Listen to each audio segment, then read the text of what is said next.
Hi, I'm Chris Westfall. Today's January 23rd, 2015, and a quick Medicare update of what's going on in the country.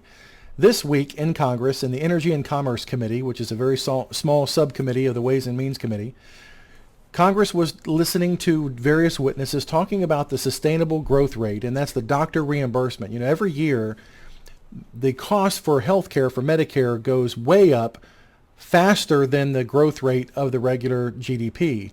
And as such, there's always a fix passed by Congress, usually at the very last minute. They call it the doc fix, to increase the pay for doctors to account for the fact that the medical cost inflation is rising so fast.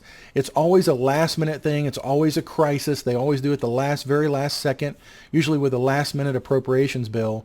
And it's never been on a sustainable track so that every year it's tied to the GDP in a responsible way. Well, in this week's hearings, it kind of shifted the focus away from the SGR and getting that fixed on a future track that makes sense. And it really changed its focus in these hearings to changing Medigap altogether. And again, it's just an exploratory committee, as it were, a very small subcommittee in Congress right now. But they listened to various witnesses, including former Senator Joe Lieberman, which I happen to like, and former CBO Director Alice Rivlin.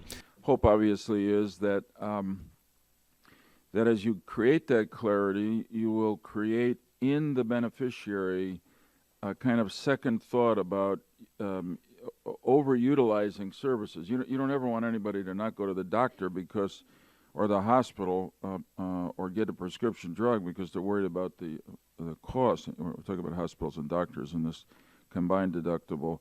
But there's clearly overuse. I mean, one of the more controversial recommendations we made, but it's been included in some of the other studies done, is to limit the availability of the Medigap coverage. Because, for instance, not to have it pay for all of the deductible and have it pay for a limited amount of the out-of-pocket, because there's study after study that show that people who have Medigap use 25% more of Medicare services than people who don't, without any discernible increase in health care results. So, look, if we're going to solve this problem, everybody's going to have to help do it, including the beneficiaries. And this is a way to try to incentivize them not to stop going to the doctor or the hospital, but to make sure they need to before they do. Thank you, Dr. Rubin. Yes, I agree with that, and especially would like to emphasize the part about Medigap. The effect of Medigap very often is to make health care free. And when it's free, you tend to overuse it. So putting some limits on that, I think, is important.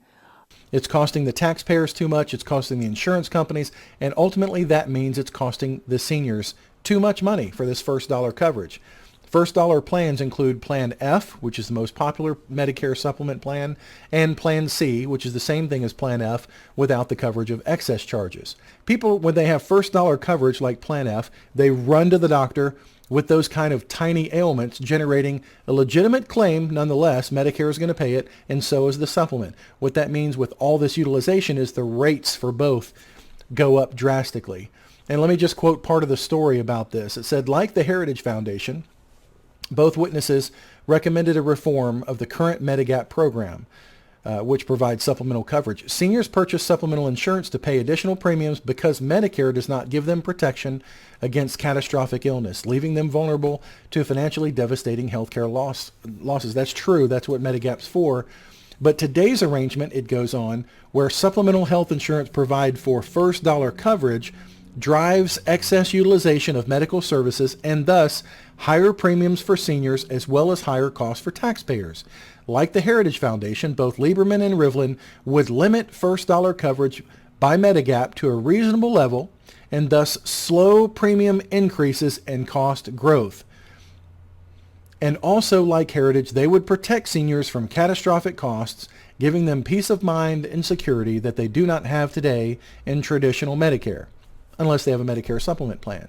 But I want to zero in on something that I've covered in depth before of Plan F versus Plan G, which is my favorite, or if you're in a mom state where the Medicare overcharge measure is in effect, like Pennsylvania, where doctors are prohibited from charging you excess charges, there you can buy the similar version of Plan G, which is known as Plan D, not Part D, the drug plan, but Plan D, the Medicare Supplement Plan. So D and G both have a deductible. They just let you pay the Part B of Medicare deductible. It's only $147 a year.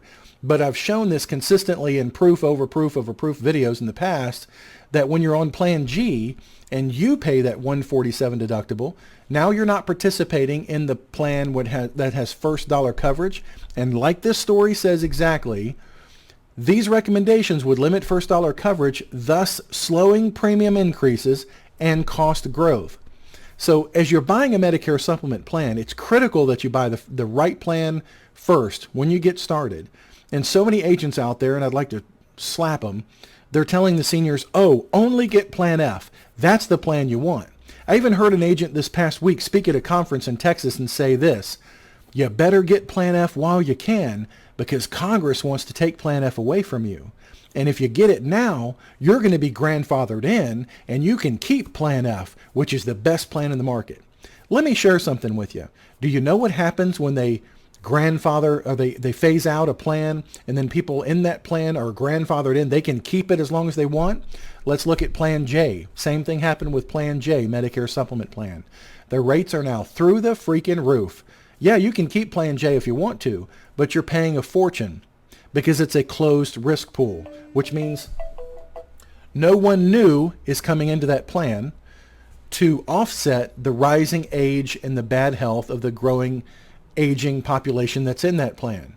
So what that means is typically on a plan, you'll have people turning 65 coming into that plan for the first time. What does that do? It kind of tapers off the high end of everybody aging because you've got younger people coming into that plan. It keeps the age at a modest growth level because you've got newbies coming in at a good, healthy, young age.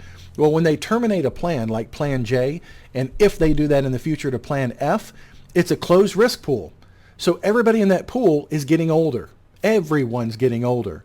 Nobody that's young or turning 65 can come in anymore. So the entire group ages rapidly, and the only ones who can't jump ship when the rates are getting really horrible in a plan that's got a closed risk pool, the only people who can't leave are those that are sick. And if you're sick, if you had a catastrophic illness or something like a heart attack, stroke, cancer, new diabetes diagnosis, then you can't leave and go to a different carrier for a better rate, which is what we replace all the time, people that have ridiculous rate increases. We find the same coverage elsewhere for a much better price. Suddenly you can't leave that plan anymore if you're sick. So if you're staying in that closed pool, like Plan F, if it ever were to go away, and nobody's saying it is right now, but if it is going to go away, and it does go away, let's say, and you stay in Plan F, your rates are going to go through the roof because the only people who are going to stay in that sinking ship are the people who can't otherwise leave. And what happens to a closed risk pool when the only people that are there are aging and sick? That's right, your rates will go through the roof. So is there any, nostalgic reason for holding on to a plan that's got a closed risk pool? Absolutely not. That's very bad advice. It's bad advice to put standard around the country, right? Plan F, Plan G, where Plan G is $200 to $300 less than Plan F, and the only difference between the two is a $147 deductible. Always in your best interest to get Plan G. Always, always, always. But the reason for today's video is to let you know they're listening in Congress. And everybody, Heritage Foundation, Senator Lieberman, who's a Democrat and then an independent, but everybody agrees that first dollar coverage is ruining the Medicare costs because people are frivolous when it comes to going to the all-you-can-eat buffet that is made possible by Plan F. So if you're on Plan F, you've gotten rate increases that you don't need to experience anymore. Move over to Plan G, where the rate increases are always single digits, if any rate increase at all. We just had a video for our agents that we're putting out today showing one of the carriers that's just come out with their first rate increase. And across the board, 0% rate increases for Plan G. Now, Plan F is having 4%, 5%, 6%, but 0% on Plan G. As a matter of fact, Aetna and Mutual of Omaha and others now are pushing people. They're pushing us, the agents, saying, you need to sell Plan G more. Why is that? Because they're seeing phenomenal growth in their costs on Plan F. That first dollar coverage costs way more than just a $147 deductible. So my advice to you, should you choose to accept it, is to get with an independent broker, such as me or any of the agents that work with the Senior Savings Network in 42 different states, and get a quote for Plan G. Then compare Plan G at the best available rate today with Plan F that you're currently paying, because most agents want to push you into Plan F. Probably happened in your case. So compare the rate where you're paying on Plan F to available rate of Plan G right now. If that rate, the savings, is greater than $147, don't walk, run to get that Plan G rate. Not only will your savings be very significant, average is $800 a year when we're helping people with that. That's $800 a year in addition to the deductible. That's real dollar savings right now. But it will put you on a path of much more stable rate increases next year. I guarantee it.